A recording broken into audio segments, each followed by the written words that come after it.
আসসালামু আলাইকুম প্রিয় দর্শক মণ্ডলী, বিবিসি ওয়ান নিউজের পক্ষ থেকে আপনাদের সবাইকে শুভেচ্ছা এবং অভিনন্দন। প্রিয় দর্শক মণ্ডলী, আপনারা জানেন এখন বর্তমানে বাংলাদেশের যে ক্লান্তিকর পরিস্থিতিতে এই পরিস্থিতিতে আমরা চলে এসেছি। আপনারা জানেন যে কোনো জায়গায় মানুষ কিন্তু ভোগান্তিতে থাকে। আমরা এমন একটি তথ্য নিয়ে এসেছি যে এক নব মুসলিম আমরা যদি বলি, সেই মুসলমান হওয়ার কারণে তার যে একটি সমস্যা, সেই সমস্যা নিয়ে বিভিন্ন মানুষের ধারে ধারে কিন্তু যাচ্ছে।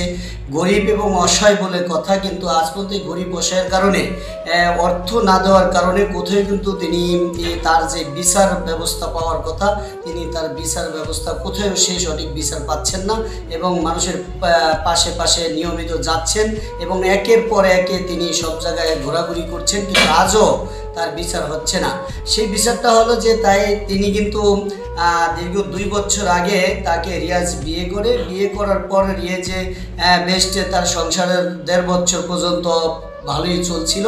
ইতিমধ্যে রিয়াজে যখন এই বিবাহ সম্পর্কে জনমুখে জানাজানি হয়, রিয়াজে তাকে ছেড়ে যখন চলে যাওয়ার পরিপ্রেক্ষিতে দেখা গেছে যে তিনি রিয়াজকে খোঁজার জন্য রিয়াজের বাড়িতে গেলে তাকে রিয়াজের যে আগের স্ত্রী আছে তিনি কিন্তু তাকে নির্যাতন করেন বলে তিনি জানাচ্ছে। চলুন আমরা সরাসরি তার কাছে, যে ফাতেমা আছে নব মুসলিম, আমরা তার কাছে জানার চেষ্টা করব তিনি আমাদেরকে কি বলেন। আমার নাম বিবি ফাতেমা। আচ্ছা, আপনার সাথে যে রিয়াজের সাথে যে ঘটনা ঘটছে, যে বিবাহ সম্পর্কে, বিবাহটা কি একটু আপনি বলেন তো আমাদেরকে। 2 বছর ধরে আমার বাসা আসা যাওয়া করে, করার পরে সে বিয়ে করছে, মুখে বিয়ে করছে, করার পরে বিয়েটা করছে কোথায় নিয়ে? কোনো হুজুরের কাছে? আমি চিনি না। নিয়ে গেছে, বিয়ে করছে, করার পরে চূড়া করতে গেছে, বসছি, করার পরে যে তুমি ফোন করো, ফোন করছি, ফোন করার পরে আমাকে বিয়ে হয়ে গেছে। আচ্ছা, বিয়ের পরে তারপর কি হয়েছিল? 2 বছর 1.5 বছর সংসার ভালো চলছিল, তুমি নিয়মিত সংসার চালাচ্ছ? 1.5 বছর ধরে সংসারটা ভালো চলছে। যে লোকজনের যে শুনছে এই তালা কি শুনছে লোকজনই? শুনছে যে এর লোক আমার লোকে বিয়ে হয়ে গেছে। বিয়ে হয়ে গেছে? জি। আচ্ছা, বিয়ে হয়ে গেছে শুনছেন, তাহলে সমস্যাটা কি? তখন আর আপনার খোঁজ নেই কেন? খোঁজ খবর না হ্যাঁ বউ আবার জানতে পারছে, জানি আমার লোকে মারধর করতে আছে। বউ জানতে পারছে? আচ্ছা, জানতে পারে মারধর করছে, তারপর মারধর কেন করছে? সে বউ কি আপনার বাসায় এসে মারধর করছে না? আমার বাসায় মারধর করছে। আপনার বাসায় এসে মারধর করছে? আপনাকে মারধর করার কারণ কি? সে আপনাকে বিয়ে করছে এই উদ্দেশ্যে? এই উদ্দেশ্যে আপনি মারধর করছে?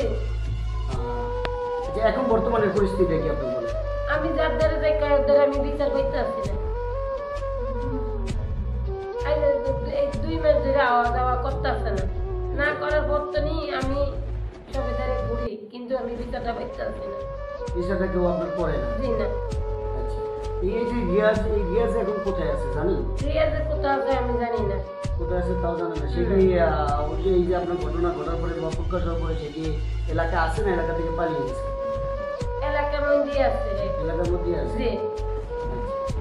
এখন পর্যন্ত রিয়াজকে খুঁজে পান নাই? খুঁজতে গেছিলেন রিয়াজকে?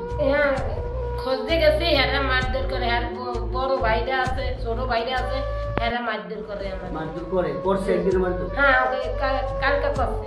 কালকে মারধর করছে? কে কে মারধর করছে আপনাকে? এই আমরা খোঁজ করতে গেছি দেখে, আমি খোঁজ করতে গেছি দেখে বলে যে তুই এই বাড়ির মধ্যে ঢুকছত কেন? আমার বড় পাশের ঘরে গেছিল, ইনমেনের ঘরে গেছে। আমার মোবাইল টোবাইল কারিয়া নিয়ে আমার যে ডকুমেন্ট আছিল সব ডকুমেন্ট এখন আপনি কি চাচ্ছেন? এখন আমি আমার স্বামী চাই। আপনার স্বামীকে চাচ্ছেন? জি। ঠিক আছে।